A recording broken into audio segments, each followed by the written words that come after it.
Hey everyone, if you've got your eyes on competitive exams, you know that economic data, it's not just numbers, right? It tells a story. And wow, do we have a story for you today? We are going to unpack one of the biggest economic headlines of the year, the CPI data for October 2025. So let's get right into it. So this is the number that's got everyone buzzing, just 0.25%.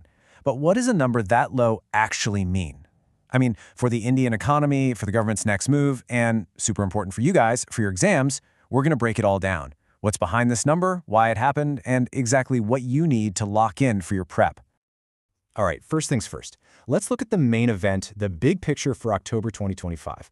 And I'm not kidding when I say this. These numbers, they're absolutely groundbreaking. We're talking about a huge shift in India's economic story right now. And here it is, the big one, the year-on-year headline inflation, a tiny 0.25%. Now that isn't just low, it's the lowest rate we've ever seen in the current CPI series, the one that started back in 2012. This is, without a doubt, a historic number. Okay, and if you thought that was dramatic, hold on. Check this out, the Consumer Food Price Index, the CFPI, it came in at minus 5.02%.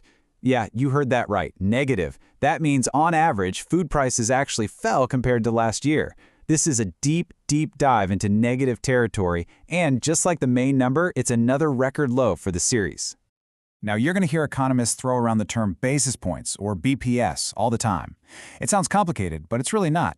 For your exams, just remember this simple rule. 100 basis points is exactly 1%. So when we say headline inflation fell by 119 basis points from last month, it just means it dropped by 1.19%. And food inflation, it dropped by a whopping 269 basis points. That just shows you how fast and how sharp this cooldown was, all in just 1 month. So, to really get what's going on with these headline numbers, we've got to look under the hood, right? We need to deconstruct the CPI itself. And for any exam, you absolutely have to know what makes up the CPI. So let's get into it. So what exactly is headline inflation? Well, it's that 0.25% number we've been talking about.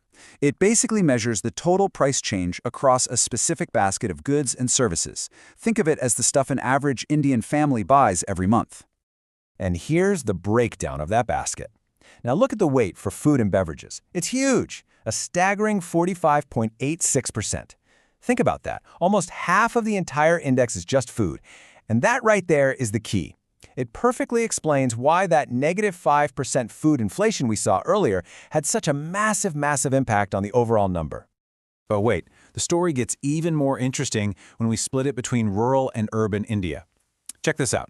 In rural areas, headline inflation was actually negative 0.25%. But in the cities, it was still positive at 0.88%. And what's really interesting is that the drop in food prices was a bit sharper in urban areas. This split, this rural-urban divide, is a super important trend you've got to remember. Okay, so we've seen what happened. Now let's get to the really important part. Why did it happen? For your descriptive answers in the exam, knowing the reasons behind this historic drop is absolutely crucial. So what exactly was going on in the economy? Well, it boils down to 5 main drivers. First, we saw the full month's impact of a recent GST cut kick in. Second, something called a favorable base effect. Basically, inflation was super high this time last year, so by comparison, this year's number naturally looks really low. And finally, we saw some big price drops in key areas. Oils and fats, a huge deflation in vegetables, and lower inflation for transport and communication. Now, to help you remember all these points for your exam, we've got a simple mnemonic for you. Just remember GFOVT. Let's break it down. G is for the GST reduction, F is for the favorable base effect, and OVT is for the falling prices of oils, vegetables, and transport. See? GFOVT. It's simple, it's related to the topic, and it's super easy to recall when you're under pressure.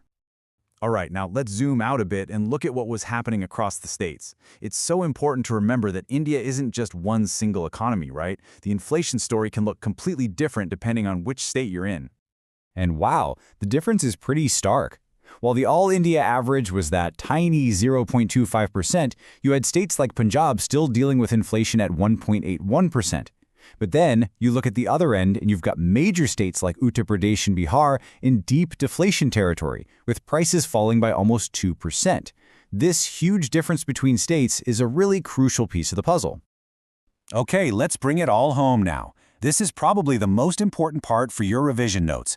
We've boiled everything down to the absolute must-know facts and figures. So listen up, this is the good stuff. All right, let's do a quick-fire recap of the key takeaways. You ready? Headline CPI, a record low of 0.25%. Food inflation, a massive drop to negative 5.02%. The rural-urban split. Rural was negative at negative 0.25%, while urban was positive at 0.88%. What caused it? Remember our mnemonic? GFOVT. The biggest part of the CPI basket? Food and beverages at nearly 46%. Two items with huge price drops, vegetables and pulses. And finally, the big state variations, from 1.81% in Punjab all the way down to negative 1.97% in Bihar. These are the facts you need to have locked in. And that brings us to a final, really big question. With inflation basically at zero and even negative in huge parts of the country, the whole conversation is starting to shift. So the question we want to leave you with is this. Is the fight against high inflation finally over? And is the real challenge for India's economy now something completely different? Deflation, a persistent, damaging fall in prices. Definitely something to think about. Thanks for tuning in.